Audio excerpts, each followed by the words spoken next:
mm, mm, mm.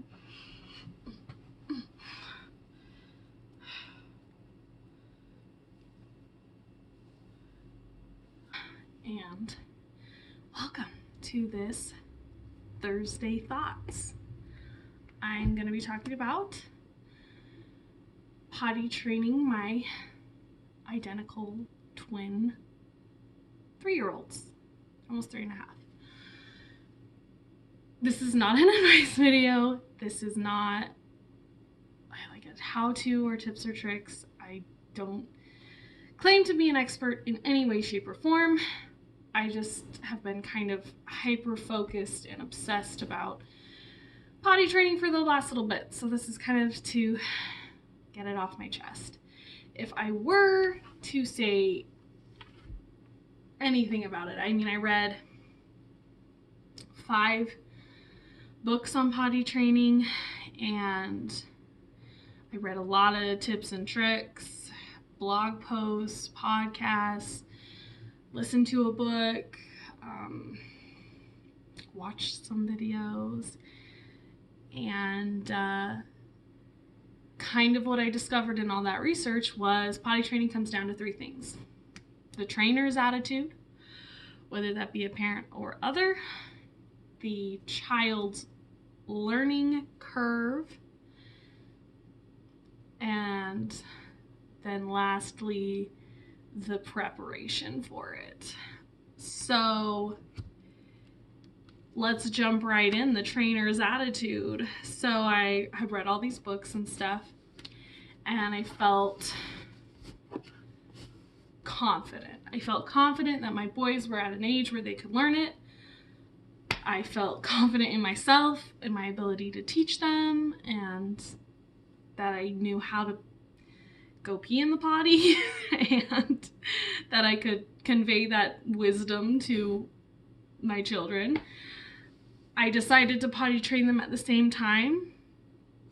Maybe not a great idea. I definitely had the mindset of progress over perfection. I was ready to clean up a lot of pee and poo. Just ready to do that. And I picked a day and I was like, let's do it.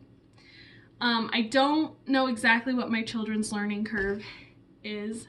They are identical. They were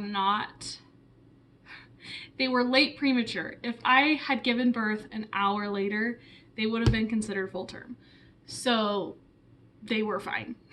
They didn't have any time in the NICU, and they should be all caught up, but they are very delayed, severely delayed in speech and communication, and then moderately to lightly delayed, I don't know what the word is before moderately, in some motor skills. So I was like, all right, they should be there. All the books I read, all of them, and all the blog posts, which cited some of the books I read, said that children are starting to understand their bodies between 20 and 30 months. I was like, we're outside of that window, so they should get it, right? Makes sense. So, yeah, I was like, okay, my kids should be there. And then clothing manipulation. I let my boys help in getting dressed and undressed. So they can pull off and on their pants, they can put on their shirts, they can do zippers. They're iffy on snaps, but we're getting there.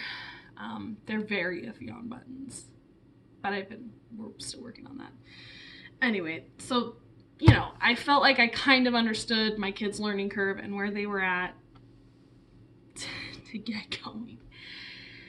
And then this foundation, I feel like I have not laid it very well. Also, it is hard because my boys don't talk a lot of English.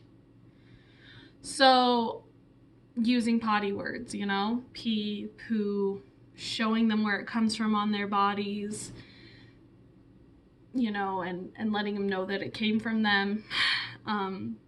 diapers, having them know what a toilet is and what a potty is, and modeling. We kind of have an open door policy at our house. It's what I grew up with, so I'm not concerned when my children come with me to the bathroom. And they do quite often, so they know. Also, some things with that, some books and some people recommend getting the potty out, letting them play with it, letting them not be afraid of it. And some people are really against that. They say, like, don't do that. You don't do that with the high chair. You don't do that with the car seat. Like, you don't need to do it. Then they might think it's a toy, and that's really for, just going to the bathroom. And so I thought about that. And I feel like if you have a little potty in your bathroom from the time your kid is a baby, that's fine. You can let them sit on it sometimes. Like, it's not a big deal. Because when it's time for them to go in the potty, they won't be in diapers anymore. And you'll know what's up. So, yeah. Let me kind of get into my story a little bit. Start day came. Had my kids in the kitchen. It's the only place in our house that has tile, has a little bit of room to play. And we hung out for 5 days. And by the end of that 5 days, one of my boys had gone pee in the potty twice, pooped in the potty once, and one of them had only gone once in the potty by accident. And not the whole thing. Anyways, that's not... Anyways, I felt like I was ready, like they were ready, like we could do this. And I tried to give it a full commitment. We didn't go anywhere.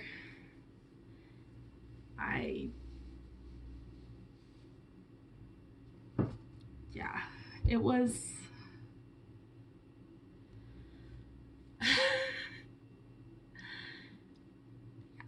so hard. They had a lot of accidents. And I was going to give it a full 7 days before I re-diapered. But we made it to 5, and we were all ready to kill each other. My boys are camels, so they can drink 16 to 18 ounces in the morning and not pee until 2 p.m. And so it was really hard to train them because I upped their fluid ounces and they were still holding it 4 to 5 hours. So it was rough. That's garbage.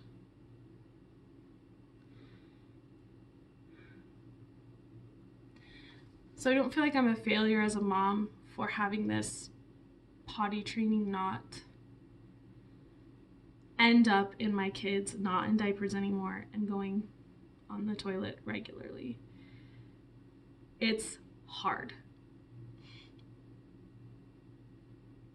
Your kids are learning something new. It's not completely instinctual.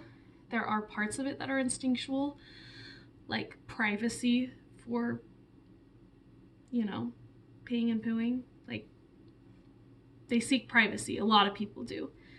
And doing it regularly in kind of the same area.